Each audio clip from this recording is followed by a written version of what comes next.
Good evening, everyone. This is Sean with Sean for Help. Last night I talked about how losing your cool can be something that causes you to lose your power. Now, I didn't go into the depth of how it is that you're supposed to try and keep cool in certain situations, so I thought I'd elaborate on that per request of somebody that actually watched the video. What I would tell you is that when you're dealing with someone or something that's actually causing you to dive into the idea of how you're passionate about something to cause you to get angry or frustrated or become very afraid, where you feel like you're going to be losing your own personal power. Now, I'm saying that in a way that it's as you're talking to somebody and they're pushing that button. This is a good example because there are some things that people feel like they could be, and I don't really prefer to use the word triggered. That's very abused in its usage and really doesn't necessarily mean everything of what it does. Getting behind the context of words is a very important thing. Let me repeat that. Getting behind the context of words is monumental, actually.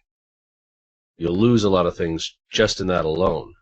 And even then, sometimes those lack of understandings are what causes you to lose your personal power, and therefore you become irrational, emotional, out of control, and people can push your buttons and cause you to be in their control. So let's look at it from that perspective of if somebody's talking to you and you are listening to them and they're saying something that causes you to get upset because of it's a very personal matter to you. It could be anything. It could be a variety of things. It could be a family matter. It could be a work matter. It could be a love interest. It could be anything at all. And we'll pick on something simple here. Again, yesterday I was using the example of how someone could roll the toilet paper one way versus the other. For other people, it's how they actually leave the cap off the toothpaste in the bathroom. These are very simple things, but they're very common issues to a lot of people. So let's say you're having a conversation about how that's supposed to be rolled one way or the other for the toilet paper. Your concerns as to why you feel the way they are is about your belief window as to how it should or should not be. And that's fine that you feel that it should be one way. The other person obviously feels that it's the other. And you're very passionate about how that feels because maybe you're OCD, and that's fine. Or maybe you just feel that it's been done this way because it works best all the way around for the efficiency of what you prefer in your household. But you have to analyze and look at why you feel the way you do. There's nothing wrong with how you feel. It's just how it feels, what's going on. And then you have to look and see as to why they feel and what's going on with the other side, just to get an understanding. Now, you may have already heard this before from a few other people and already gone down this argument with a few other people, and that's fine. And you've already got it figured out. But also losing your cool and getting upset about it still doesn't matter, because if other people are still feeling that way and they're bringing it up again, well, maybe it's just a common occurrence for how this is for them. Some people prefer vanilla ice cream, others prefer chocolate. I prefer both. It doesn't matter. Especially in this world, it's really good. If you're listening to them talk about how this is going one way versus your other, try to understand that what they're trying to say is something that they think is genuinely a good thing. And that may mean that it is a good thing. However, it's maybe good in their circumstance and their situation because they can't live your life. There's no way. I can't go through into your body, into your mind, and live the choices that you make. It's impossible. It's like trying to step in another man's shoes and walk their walk. Well, you can get really close, but you're not going to really get there. So first of all, look at their intent. Ask, yourself really a genuine question. Are they trying to be nice about this? Are they really trying to be helpful or not? Don't lose your cool over it. If they're trying to be helpful, tell them, look, I understand, but this is how I prefer it. And see how much easier that is. It's a much lighter, more responsible thing. And immediately you have more power in the conversation, letting them see that maybe this isn't a conversation that I was expected to have, and I was going to persuade them, but really they're choosing to be the way that they are with this. Because there are some people you can't convince them no matter what it is.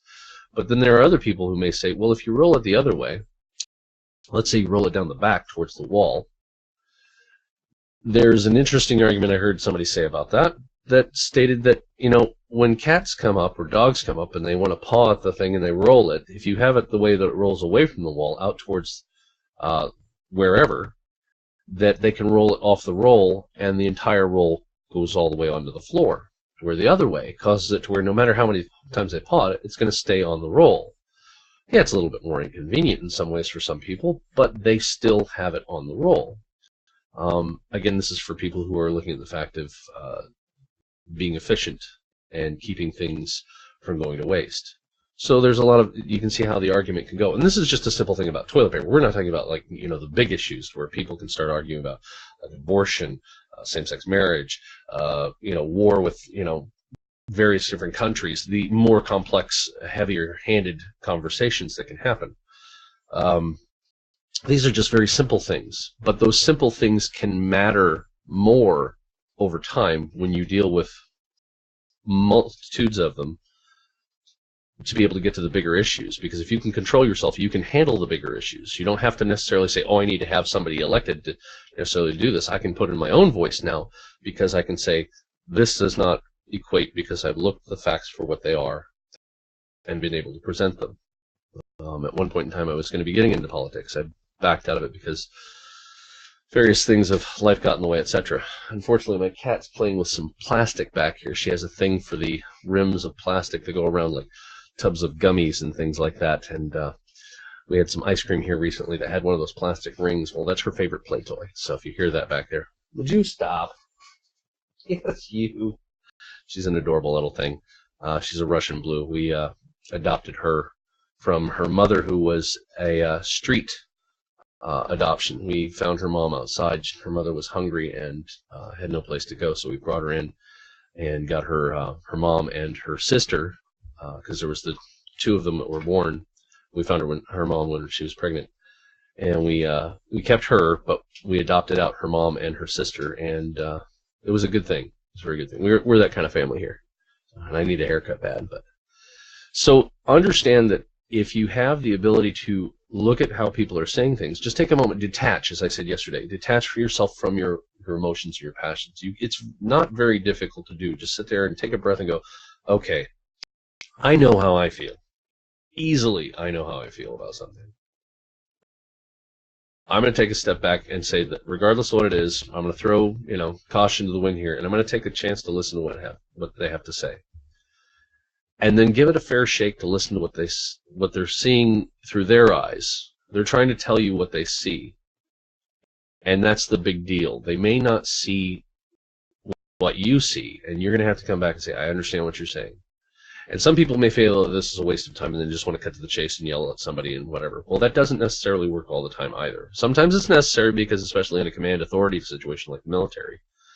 But in a home environment or in a place that you have friends, and you have that freedom to do that, the time especially, it might be better to just take a moment to take a breath, take a step back, and listen to what they have to say.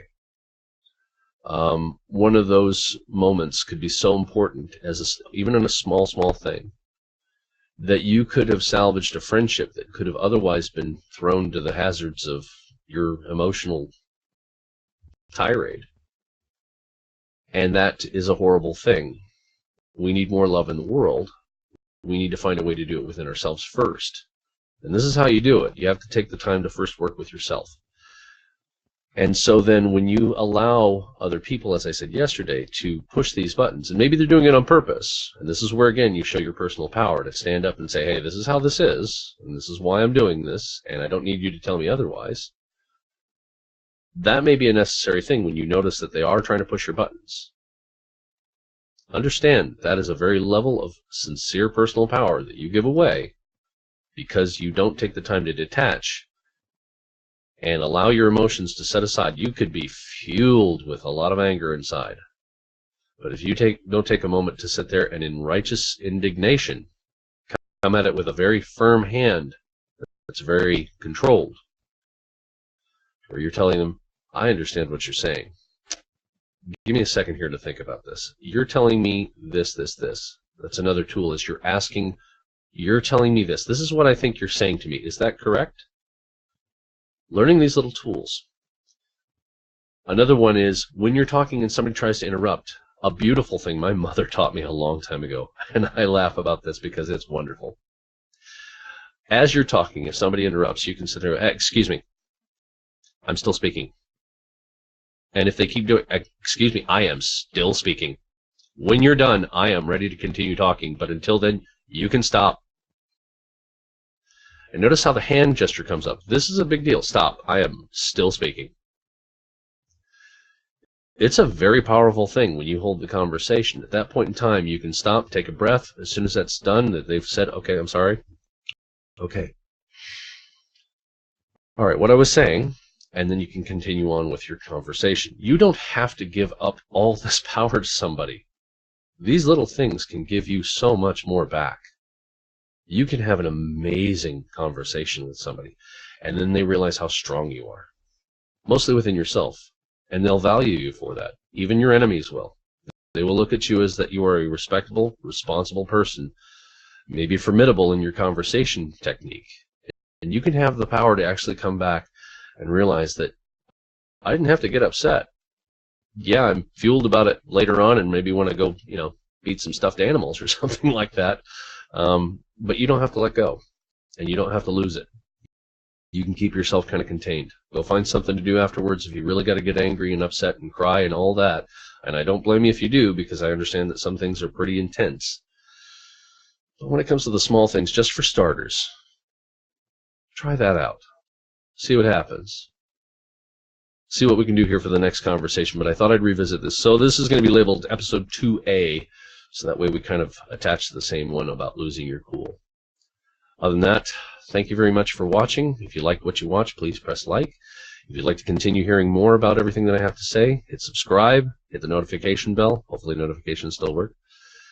And at the same time, I'd like to say, for those who don't believe in God, love and light. For those who believe in other things, namaste. God bless you. And genuinely, I hope you do well. I really do.